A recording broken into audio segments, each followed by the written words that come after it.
Welcome back. In this video we'll be talking about the CNS depressants that you'll need to know for your Step 1 exam. We'll start with opioids. The mechanism of action is pretty simple. It closes calcium channels and opens potassium channels. This will cause cellular hyperpolarization, which will decrease the pain substances released by the cell.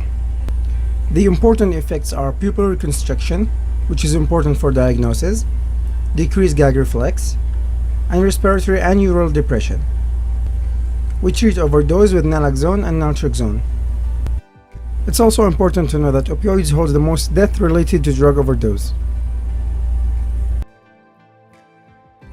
Next we have alcohol, and the mechanism of action is also pretty simple. It works by potentiating GABA and depressing multiple centers in the brain. The important diagnostic effects are slurred speech, ataxia, and disinhibition. We can decrease alcohol use with naltrexone, disulfiram, and acamprosate. In lab work of alcoholic patients, you'll find increased levels of GGT and AST in the blood. It's also very important to know that you'll need to use benzodiazepines in case of withdrawal to prevent delirium tremens, which could be fatal. Next we have benzodiazepines, and they usually have a high safety margin compared to the relatives barbiturates.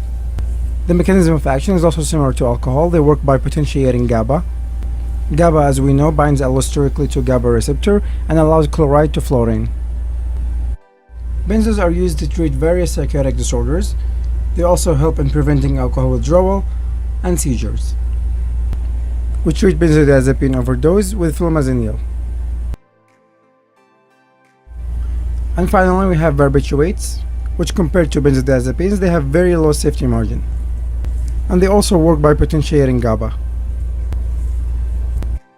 Unlike benzodiazepines, barbiturates are not used for alcohol withdrawal. And also unlike benzodiazepines, barbiturates don't have any antidotes, so we treat overdose with supportive care. Note that barbiturates overdose will cause death by respiratory collapse, and withdrawal will cause death by cardiac collapse.